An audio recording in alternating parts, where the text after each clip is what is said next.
में आना चाहिए। अपने अंदर सोचना चाहिए कि हमारे समाज के लिए सबसे बड़ा प्रश्न क्या है और उस पर चर्चा करनी चाहिए। कोई भगवान अंडा पंडा कोई तुम्हारे काम आने वाला नहीं है और कोई राष्ट्रपति भी तुम्हारे काम आने वाले नहीं है। इन्होंने तो आदिवासियों को राष्ट्रपति बनाया और उसी राष्ट्रपति ने तुम्हारे विनाश के बिल पर साइन कर दी। अब तो राष्ट्रपति भी आदिवासी है, फिर भी आदिवासियों के खिलाफ में ये लोग कानून बना रहे हैं और वो कानून आपके खिलाफ में पास करते वक्त वो कानून पर साइन यहां की राष्ट्रपति करती है, वो भी आदिवासी है। अब क्या बनाओगे तुम? राष्ट्रपति से कोई बड़ा पद है क्या? अरे प्रधानमंत्री से बड़ा होता है राष्ट्रपति। तुम्हारा आदमी राष्ट्रपति है तो भी तुम्हारे फेवर में कुछ बात नहीं हो रही इस देश में। आदिवासी महिला राष्ट्रपति है और आदिवासी महिलाओं को नंगा घुमाते हैं साले देश में और उसको टीवी वाले दिखाते हैं। ताली नहीं बजाना, नंगा घुमा रहे हैं, मैं बोला तो ताली बजा रहे। इस देश में आग लग जाना चाहिए। हमारी मां बहनों को नंगा दिखाने की बात कर रहे हैं। कोई चैनल आदिवासियों की सच्चाई को बता नहीं रहा है। वो लड़कियां नंगी दिखाई गई, लेकिन जितने लोगों को वहां गोलियां मारी गई, 1 महीने तक उनकी लाशें नहीं उठाई, मणिपुर में सड़ रही थी, वो मीडिया ने नहीं दिखाया। प्रधानमंत्री तो उस पर कुछ बोल ही नहीं रहा है, वो राम मंदिर में जा रहा है। उनको भगवान राम की चिंता है। वे आदिवासी महिला नंगी घूम रही है, इस पर प्रधानमंत्री बात नहीं करता है, तो भी आपके नेता गांडू जैसे चुपचाप बैठे हैं वहां। कितनी बड़ी बात है। खुलेआम आदिवासी जंगलों को तोड़ रहे हैं, निकाल रहे हैं, जला रहे हैं, काट रहे हैं। लोग उसके खिलाफ में याचिका भी डालते हैं तो कोई सुन नहीं रहा है। आप लोग सोशल मीडिया पे देख रहे हैं बस्तर में क्या चल रहा है। अब इनको पर्यावरण नहीं दिखाई दे रहा क्या? ये एक झाड़ 200 साल का झाड़ रहता है, उसको उस झाड़ बनने के लिए 200 साल लगते हैं और ये 200 साल के झाड़ों को भी काट रहे हैं। अब पर्यावरण नहीं दिखाई दे रहा है इनको। अब कोई रामदेव बाबा, आमदेव बाबा, जामदेव बाबा नहीं दिखाई दे रहा है। अब कोई बात नहीं कर रहा है, सब चुप है देश में, क्योंकि मामला आदिवासियों का है। जो घटना मणिपुर में हो सकती है वो घटना तुम्हारे नंदुरबार में भी हो सकती है। हमारी मां बहनों को नंगा घुमाया जा सकता है, तब अपने गांडू नेता क्या करेंगे? कौन सा संगठन है तुम्हारे पास? कौन से संगठन के भरोसे तुम बात कर रहे हो? यह क्षेत्र आदिवासियों का है, 5वीं अनुसूची का क्षेत्र है, लेकिन यहां पे राज आदिवासियों को नहीं है। यहां आदिवासियों के हाथ में नियंत्रण नहीं है। हमारे लोग सत्ता में हैं, लेकिन पूरा नियंत्रण दूसरों के हाथ में है। आप अपने समाज को बचा नहीं पा रहे हैं, हम अपने समाज की खुल के बात नहीं कर पा रहे हैं। ऐसे में क्या मतलब है? मेरे भाइयों, मैं सब लोगों से पूछना चाहता हूं, अभी चर्चा होना चाहिए युवा सम्मेलन में, लेकिन एक ही बात पे चर्चा होनी चाहिए कि आदिवासियों के जीवन का सबसे बड़ा प्रश्न क्या है। तुम्हारी जिंदगी तय करेंगे। बच्चा आदिवासियों का है, लेकिन तय करता है देश पांडे, कुलकर्णी। बच्चा तुम्हारा है, उसके दिमाग में विचारधारा दूसरों की है। तुम्हारे लोगों ने तय भी नहीं किए कि उसको कौन सी विचारधारा देना चाहिए। ये कैसा समाज है? मुस्लिम भाइयों के मदरसे चलते हैं, 4 साल से वो बच्चे ट्रेनिंग लेने के लिए जाते हैं समाज के लिए। उनके हाथ में उनका बाप कुरान शरीफ देता है और बोलता है, बेटा ये तेरे जीने मरने का रास्ता है। उनके मस्जिदें चलते हैं, उस समाज के लिए जीने मरने वाले लोग हैं। आरएसएस के लोग, एक ब्राह्मण आदमी अपने बच्चे को आरएसएस में लेके जाता है, उसके हाथ में रामायण देता है, महाभारत देता है, पूरे ग्रंथ देता है, वो उसको बोलता है ये तेरे जीने मरने का रास्ता है। आरएसएस के माध्यम से वो पूरे विश्व में आज राज कर रहे हैं। देश में सत्ता है उनकी, वो कोई भी भगवान को कभी भी कुछ भी बना देते हैं। अब तो नया लाए, राजा राम को भगवान राम बना दिया और उसको शिव का भक्त बता रहे हैं, शिव को उसका भक्त बता रहे हैं। कहा राजा भोज और कहा गंगू तेली, महादेव से आगे कोई है? आदिवासियों ने उसको महादेव बोला है, ये महेश बोलते हैं। इनको तकलीफ होती है महादेव बोलने के लिए, क्योंकि महादेव यानी देवों का देव। उसकी तुलना भगवान राम से कर सकते हैं क्या आप? नहीं कर सकते। उसकी तुलना किसी से नहीं की जा रही है, लेकिन इस देश में उसकी प्रतिमा को खत्म करने की ये लोग साजिश रची जा रही है। ये भगवान को भी पैदा कर देते हैं। भगवान की चिंता है इनको, इंसान की कोई चिंता नहीं है।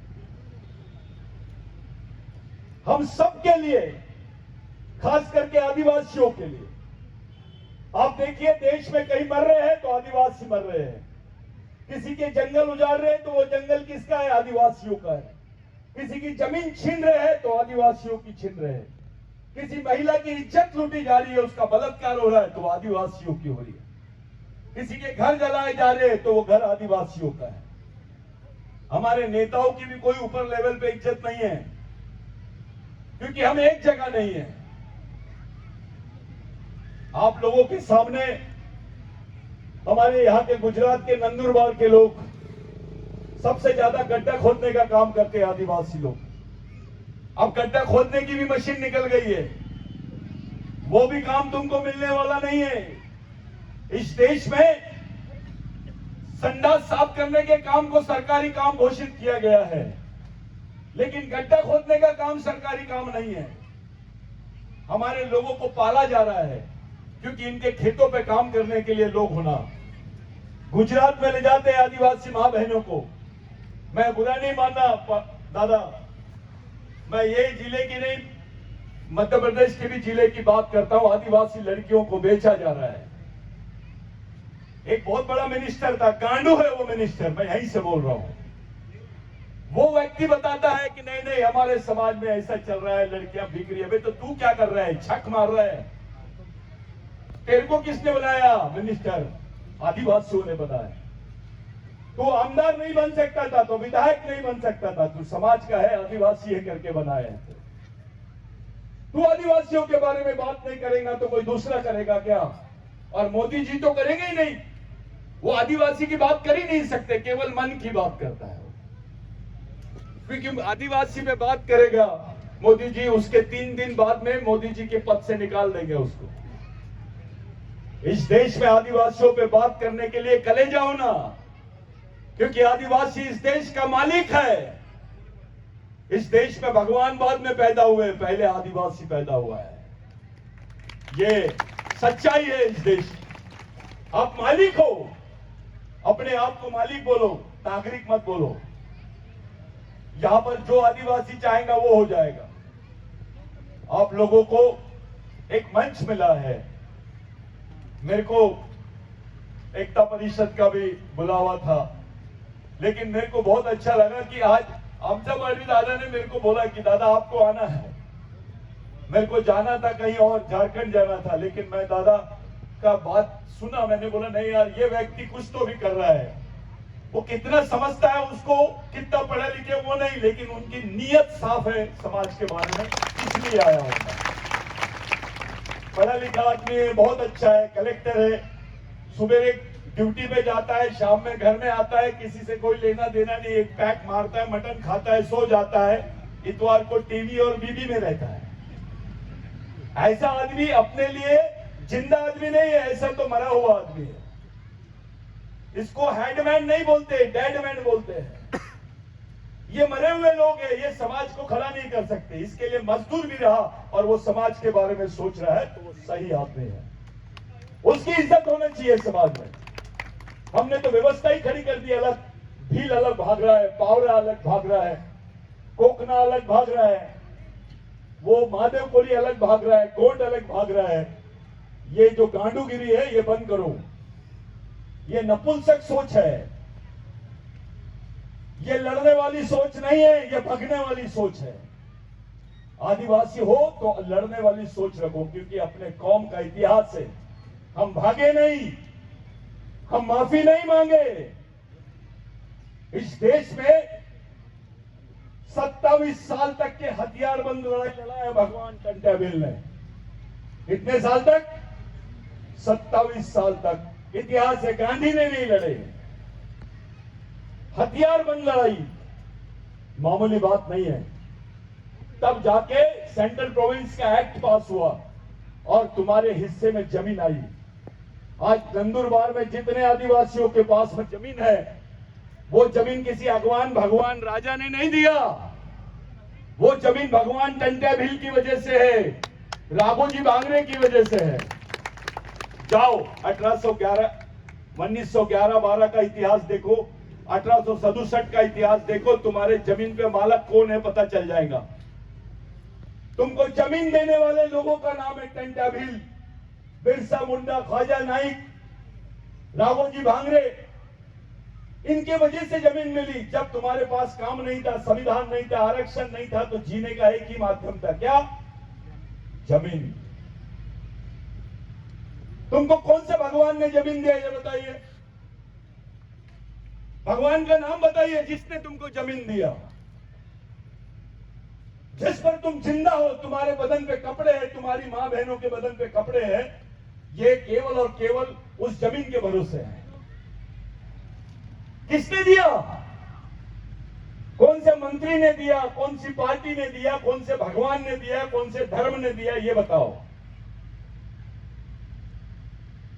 तुम्हारे पेट में रोटी है, तुम्हारी मां बहनों के बदन पे कपड़ा है, ये भगवान टंट्याभिल की देन है। हमारी मां बहनों को ब्लाउज नहीं पहनने देते थे। ये सच्चाई बता रहा हूं मैं। पहले आदिवासी महिलाओं को ये लोग ब्लाउज नहीं पहने देते थे, उनकी छाती ढकने नहीं देते थे। ब्लाउज पहनने पर इनको टैक्स लगता था, टैक्स। आदिवासी महिलाओं को टैक्स लगता था, उनको ब्लाउज नहीं पहनने दिया जाता था। और ये साले अंडे पंडे आदिवासी महिलाओं को नंगा घुमाते थे। इस पर सजा होती थी। आप लोग इस सच्चाई को समझो, इस सच्चाई को समझो। सोचो कि जब हमारी महिलाओं को ब्लाउज पहनने पर भी ये लोग टैक्स लगाते थे, तब हमारी हालत क्या थी। और यही हो रहा है आज देश में। उस वक्त भी ये लोग आदिवासी महिलाओं को नंगा करने की बात करते थे, आज भी ये लोग नंगा ही घुमा रहे हैं। साथियों, ये बात नहीं है कि नेता क्या कर रहा है, बात यह भी है कि समाज क्या कर रहा है। कहां पर है समाज? साला ऐसा समाज जिसको जीने की भी जगह नहीं है और मरने की भी जगह नहीं है। पूरा नंदुरबार आदिवासियों का है, लेकिन आदिवासियों का अलग से कोई कब्रिस्तान है क्या? आदिवासियों का कोई अलग कब्रिस्तान है? या मुस्लिम भाई का कब्रिस्तान है, क्रिश्चियन भाई का, हिंदू भाई का है, आदिवासियों का नहीं है। हमारे लिए जो जगह आप लोग घेर के रखे हैं, यह भी समाज की जगह नहीं है। जो यहां के मूल निवासी नहीं है, उनके लिए जगह है, और जो यहां का मालिक है, उसके लिए जगह ही नहीं है भाई। वो जैसे एक दीक्षा भूमि है, पूरे देश के दलित भाई वहां पर जमा हो जाते हैं, लाखों करोड़ों लोग जमा होते हैं, क्योंकि उनके पास जमीन है। आपके पास क्या है? हम लोग हमेशा किराए के दुकानों पर, किराए के मैदानों पर हम लोग कार्यक्रम लेते हैं। मैं ये बोलना चाह रहा था कि एक ब्राह्मण भाई अपने बच्चे को 4 साल की उम्र में आरएसएस में भर्ती कर देता है। वो उसको समझाता है, उनके मंदिरें चल रहे हैं, उनके बच्चे फॉरेन में पढ़ रहे हैं। आप लोग हनुमान जी का, गणपति का मंदिर देखो, वहां पे ब्राह्मण पंडित रहते हैं भाई। वो हनुमान जी दुबला लगता है, पंडित मोटा लगता है। वो हनुमान जी जितना लाल नहीं दिखता, उतना पंडित लाल दिखता है, क्योंकि जो माल आता है, खोवा आता है, पेड़े आते हैं, लड्डू आते हैं, वो हनुमान जी खाता नहीं। कौन खाता है? और दे रहा कौन है, चढ़ा रहा कौन है? तो ये उनकी व्यवस्था है करके इस देश में उनका राज है। वही क्रिश्चियन भाइयों का, उनके भी उनका बच्चे के हाथ में वो बाइबल देते हैं, उनके चर्चे चलते हैं। 16 साल की लड़की भी सफेद कपड़े पहन के नन बन जाती है। उनकी व्यवस्था है करके वो समाज जिंदा है। आपके पास में क्या है? आपके बच्चे ने आपसे पूछा कि पिताजी मैं इस देश में कौन हूं, माताजी मैं कौन हूं, मेरे लायक मैं कौन हूं, मेरा वजूद क्या है, मेरे दोस्त क्या है, मेरा इतिहास क्या है, मेरे दुश्मन कौन है? मेरे को कोई किताब तो दे दो मेरे हाथ में। क्या दोगे? कौन सी किताब दोगे? रामायण दोगे? रामायण में तो आदिवासियों को राक्षस बोला गया है। हमारी मां बहनों की इज्जत लूटी गई है, नाक काटा गया है, स्तन काटा गया है। बताओ ऐसी कोई केस होती क्या? क्या दोगे अपने बच्चों के हाथ में आप? क्या व्यवस्था है आपके पास आपकी समाज को जिंदा रखने के लिए? कुछ नहीं। मैंने एक बहुत खतरनाक दृश्य देखा।